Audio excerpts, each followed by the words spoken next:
Hey, so I just wanted to hop on here because just had a thought that crossed my mind. And for anyone who has browsed the blog over the last month or so, you'll know that I had recently posted maybe about four different blog posts about, budgeting and, things that's connected to money and budgeting, because I know that that is a struggle area for a lot of our families right now, whether you are a single income earner or you have a family and maybe it's one income, or maybe both of you are working out, in the home, outside of the home. It almost really doesn't matter um, what type of work you're doing. I just know that the purpose of me putting that together was because I knew that there were a lot of people just across the board who are having a really difficult time with income, budgeting, dealing with things connected to our economy and inflation. And if you are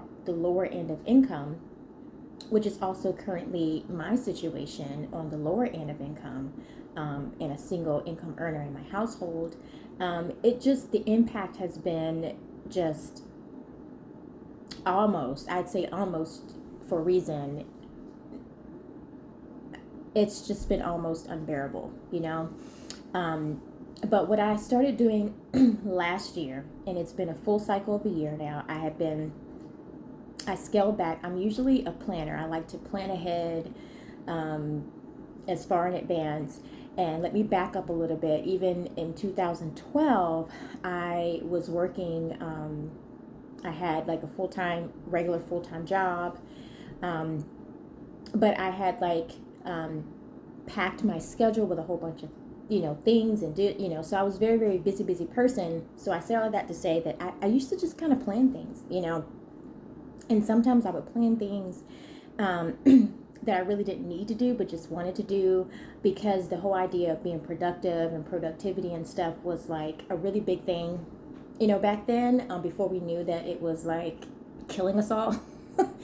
um, I used to pack my schedule and get my date book and stuff. And when it came to my income, well, if you were a salary or hourly on a regular W-2 cycle of income, and your payroll comes on a certain day of the month or twice a month or whatever it is, it's pretty consistent. So you just kind of plan and budget according to that. Well, fast forward to today, I have different views on productivity and things like that. Some of those things I will share on the blog at some point.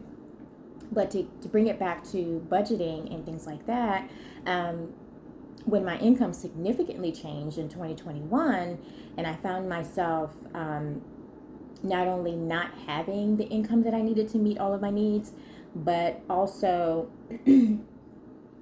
the irregularity of it all, of it being, kind of like a freelancer income, just kind of a combination of like side income, freelancer income, and then, a couple of part-time regular income, having that stripped down to just half of a third, of that income, it changed a lot of things. So there really was no foresight in planning. So it really forced me to have to, even though I had scaled back a lot on my planning and things like that, I couldn't really plan but so far ahead. So last year I said, um, I'm not going to try to do this 2 weeks at a time or a month at a time. I was doing my budget like from month to month, and that's pretty normal. Most of us do that. It fits, our lives. But I started to do something a little bit different because I needed to take some more pressure off my plate. The burden of knowing that I didn't have the income to meet all of my needs within a month, I had to scale that back and say, I'm going to have to take this week by week.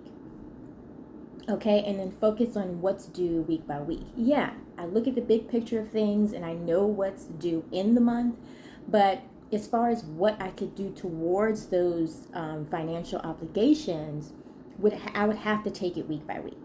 So that's what I did. And so what I discovered doing that is that it's possible. And, I figured out ways to learn how to communicate the things that I needed within the week, without overburdening, friends or family, and things like that. who have been also been, helpful over the years, have done certain things. And in losing income is the worst and what to do next, I have a little guide that I will link you to where I talk a little bit about this. The chapter 5 of that is help is closer than you think. So while you're doing your own work to rebuild your income and all of that, like I was doing, I still recognize that there were certain kinds of help that just came without me even asking. And so what I wanted to talk about now is I wanted to bring that resource back to the table to say that that's available. And it's a short 5-chapter short read. And it gets straight to the point of, what to do first. But ultimately what I'm getting to is what I've learned by doing it week by week is I've learned how to use that and build foresight into what's next. So I've been able to be a little bit more proactive in my approach to how I'm handling my budget and bills and things like that. And if I had to go to, call up a place and just say, hey, here's the deal this week or whatever, then that's what I did. And so recently I had reached out to an agency to assist with two of the bills that I have. And I finally got a response back that something was approved and I was able to move forward. But I wanted to say, like, there is no shame in reaching out to those agencies because, number one, that's what they're there for. And then the second thing is, which is probably the most important lesson that I've learned, that I've been trying to get to since I pressed record, is the relationships that you build with people in the agencies that are actually trying to help you. Okay? I understand that this is a tough time and there's a lot of shame, embarrassment that can be attached to situations like this and seasons like this, but it won't last always. And so I just wanted to say that no matter how tense and stressed I may have been, when I made these phone calls to the agencies that had, I guess, the power to decide whether they can help you or not, or whether they, are able to move things around on your behalf, we should consider coming with a positive attitude and with an attitude of building a relationship with the person on the other end or the agency on the other end, because that can be the make or break in the situation.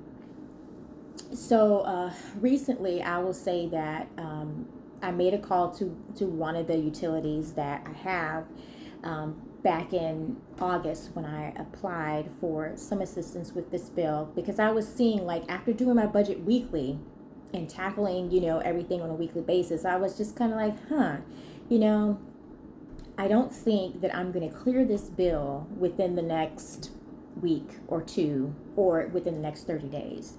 And so I'm probably going to have to say something to them so that they're aware that, a lot of things have changed in my situation and I'm not going to be able to meet all of the obligations of this bill. And so doing my weekly budget, I was still allowed to have some relief in how I planned, but also a little bit foresight to just say, hey, this is the time that I need to reach out and call. And doing that back in August, when I realized that it would take some time to know that if I was approved for, some type of amount credit towards this particular bill, I went ahead and sent a letter, and got a phone call from this utility company directly, simply because I sent them a letter and said, hey, this is the agency that I applied to, and they're saying it's going to be this long, I don't have this payment cycle that you're asking for, but this is on the way. This is the account, the number that they gave me in connection to it, and gave them all of the information to let them know what I was pursuing. And I actually got a direct phone call back from somebody who was able to put my account on a hold for a little while, just so that it would give it enough time to the program enough time to process my application for credit towards that bill, to help on that bill. And so when I called that company back today to just say, hey, I just found out, I applied back in August, but I just found out that I am officially approved and an amount should be on the way. I'm just not sure if it'll get to you in time before the next bill cycle ends, whatever. I had a really good conversation with the person on the other end, and we came up with another plan in the event that the original plan didn't process in the amount of time, as they're doing their books and processing all their payments and, all of that stuff, right? So I'm just saying that it kind of just goes back to the chapter that I wrote. Help is closer than you think. Help may be that phone call that you don't want to make to check in to see what your other options are. And I feel like this is an area where, a lot of us can get frustrated and feel stuck. And I completely understand that.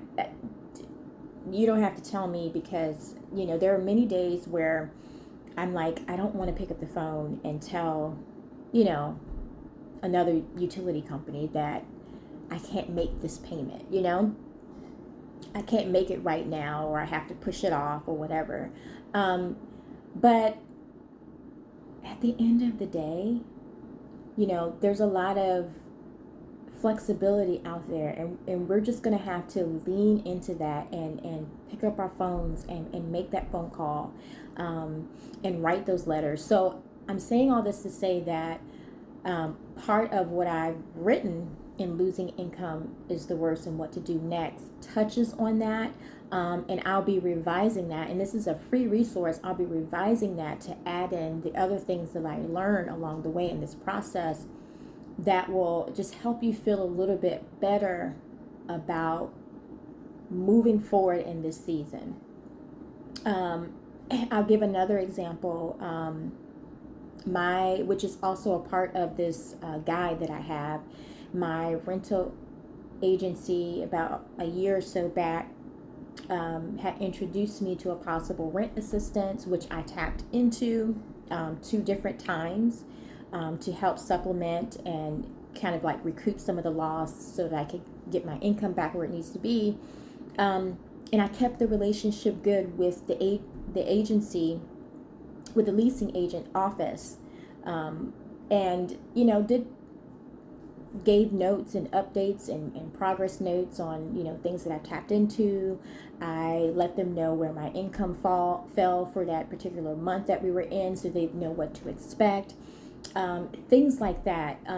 And that's how I've been able to stay present and stay in this game of life in this season, especially after the pandemic. I went from, a separation and divorce in 2019 straight into a 2020 pandemic, and then a job loss in 2021. So I'm barely just coming up for air, and I'm still finding that I'm having to tap into these resources from time to time, but that's what they're there for. And I feel like if there was somebody out there that can help people navigate this a little bit easier, with just some guided help, maybe some template letters, which is some stuff that I have started and worked on in some of these guides, that it will help people feel better about moving forward or feel some type of relief. Because at the end of the day, a lot of the stuff that's happening, and I'll link you to another talk that I had that was similar to this, some of the things that are going on, it is not all of our fault. It's not. It really isn't. Yeah, There's some decisions we've made like in the past that may have added up to, we didn't make the best financial decisions and stuff like that. But if we really look at the big picture of what's going on here, particularly in the United States, it's very, very clear that this is not this is not all of the working class, lower income or poor people's fault, And so what I'm trying to do now is give us a little bit of breathing room, like using my experience to give us a little bit of breathing room. Livingalifeofcreativity.com is the blog that I have, and I revamped it back in March because I wanted to have a little bit more fun. I wanted to try to re-engage with a lot more of my creativity from a healed standpoint. But I also wanted to talk about things like this and share some of those resources too. So I'm still evolving in this process. I'm still building my income. I'm still learning what it's like to run a small side business and learning what that's like, and all of those little ins and outs, and staying creative in the meantime, like making crafts. Create Season Studio is my baby. It keeps me grounded. It keeps me flowing creatively. It keeps me thinking of creative solutions. It's a way that I reflect, and it provides a little bit of income when somebody sees something that they like, and I post it on my little small online shop store. Somebody buys it and they leave a review, and it's just a way of growing and learning and staying engaged in life. That's really what this is. But I just wanted to share that, and I'll leave some links to some of the resources that I have, and they are really easy reads. They're not long chapters. I didn't want to overwhelm us, and it is free. If it ever gets to a point where I'm deciding to make it into like a book or whatever, that's something different. But anyway, just wanted to share that, and I'll talk to you guys a little bit later. Thanks for listening. Bye.